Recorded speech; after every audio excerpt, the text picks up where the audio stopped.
The Yoshi series has had an interesting trajectory in the wake of the world-conquering classic Yoshi's Island.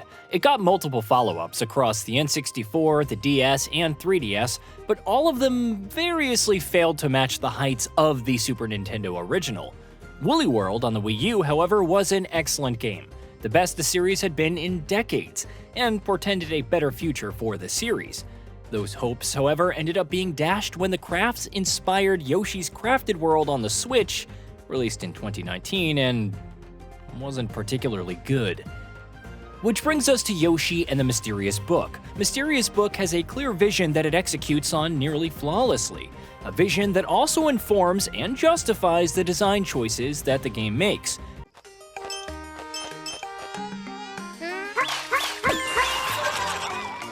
Howdy.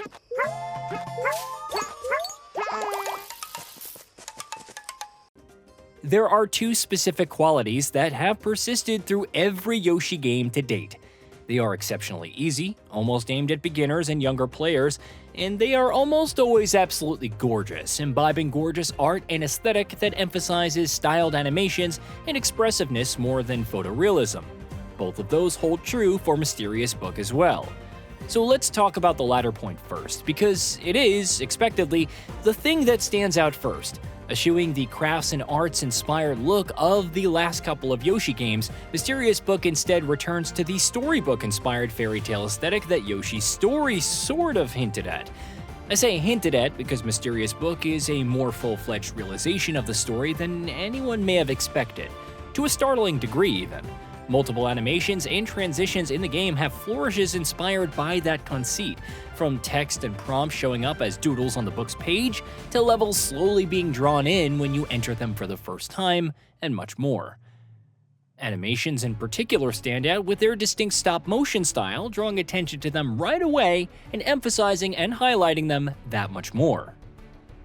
Mysterious Book is one of the increasing number of Nintendo games that is built in Unreal Engine. In this case, Unreal Engine 5. Normally, this can mean a poorly optimized and performing game, particularly on hardware with lower power and resources such as the Nintendo Switch 2. It's astonishing then, and presumably a testament to Nintendo and developer Goodfield's mastery of the engine and the hardware, that none of that holds true here. There's no stutter, there's no overhead, and the image quality is great. At the very least in docked mode, where no matter how big the TV screen I played it on, Mysterious Book looked gorgeous. In handheld mode, I did find the image slightly softer, relatively speaking. It still remained a good-looking game, but the image quality in handheld mode was closer to what I expected the game to have throughout. It's a win that the docked mode looks as good as it does, although it's a shame that doesn't extend to handheld play too. As I mentioned earlier, Yoshi games are remarkably easy to the point that one might consider them suitable for being the very first game someone plays. In the past, this lacking difficulty level hasn't necessarily been justified by the game's larger design goals. To be clear, nothing in said goals necessarily contradicted the easy difficulty. It wasn't a case of the game looking or feeling like it should be difficult, but then being a walk in the park, like, for example, Twilight Princess was famously back in the day. The games nonetheless remained extremely easy side-scrolling platformers, lacking challenge to the point that it was reasonable to ask what the appeal was for anyone who didn't fall in the very young or starting out buckets. Indeed, this has been a common refrain with several past Yoshi games, certainly the DS and 3DS ones. If it's just an extremely easy-to-play 2D platformer, especially in Nintendo's catalog, then why play Yoshi? Mysterious Book, as I mentioned, answers that question, and it answers it delightfully well. The game remains a 2D platformer, as before, but it completely gives up combat, hazards, fail states. Instead, it's a puzzle platformer where the point of each level is traversing the environment by leveraging interactions and combinations. Each level is based around one creature, flora or fauna, that, as you play said level, you learn more about. You might learn that jumping on it lets you gain more height, or you might learn that it will absorb water, clearing paths for you. You might learn it can make flowers and plants bloom, or you might learn it plays a musical note when struck. Every level is based around one of these creatures, and each of these creatures has a seemingly endless and dizzying array of interactions, with Yoshi, with other similar creatures, with its prey or predators, with its environment, and more.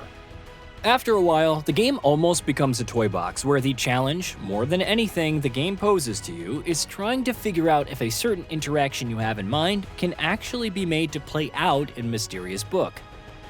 In this way, Yoshi and the Mysterious Book exemplifies the toy box design philosophy that Nintendo has imbibed in particular since the dawn of Switch era with Breath of the Wild. Particularly, everything in the game interacts with everything else in the game, often in seemingly unexpected and delightful ways. Those interactions can stack and cascade, and they almost never fail to elicit a smile. The remarkable thing here is that this premise lends itself remarkably well to the low difficulty conceit of the Yoshi series. You're merely observing these creatures inside the book's pages and discovering and recording their interactions. There's no possible scope for you to die. Enemies can't kill you, fall damage can't kill you, bottomless pits can't kill you. Where something damages you, you get returned instantly to the last safe spot with no penalty or loss whatsoever. There's also no time limit, nor any other pressure on you, the player. Instead, you can take your own time, however long or short that is, in figuring out all the ins and outs of the level that you're in. This makes this game remarkably well suited to those aforementioned younger audiences. The 2D plane view means it's extremely easy to control, with no camera control or 3D movement to contend with. The lack of time limits, enemies, hazards, combat, or even a live system means you have as much slack as you need when going through the levels. And if you need even more than the game offers, you could press the L button at any time to pull up a hint about what you should be doing, or at least looking at to open the path forward. Kids don't have to worry about coordinating or reflexes that they don't need to worry about winning or even progressing realistically. They can spend as much time as they want in a single level, exhausting all of its bevy of interactions and permutations to their heart's content, and then move on when they're done. But where this lack of difficulty presented a problem in the more straightforward 2D platformer format that past Yoshi games adopted, here it hardly matters, because the point, or the challenge, of this game is more in discovering various interactions and using them to get, or to get to, what you want. It's impressive that a game this easy feels this engaging and compelling, by simply reframing its conceit away from challenge and progress to play and explore. Yoshi and the Mysterious Book is not necessarily a killer app or the next great Nintendo game for those who have been waiting on that. It is, however, a game of the type that only Nintendo makes anymore, certainly with this level of budget and polish. I expected to appreciate Mysterious Book's merits from a distance, understanding that the game was well suited for its intended audience, but finding little for myself within it. Instead, I found myself delighted by its whimsical depth and its never-ending trove of surprises. Yoshi and the Mysterious Book is a lovely, very unique, very delightful platformer, and I sincerely hope it represents the future direction for the series. I would love to see a potential future Yoshi game iterate on this formula and improve upon it even further.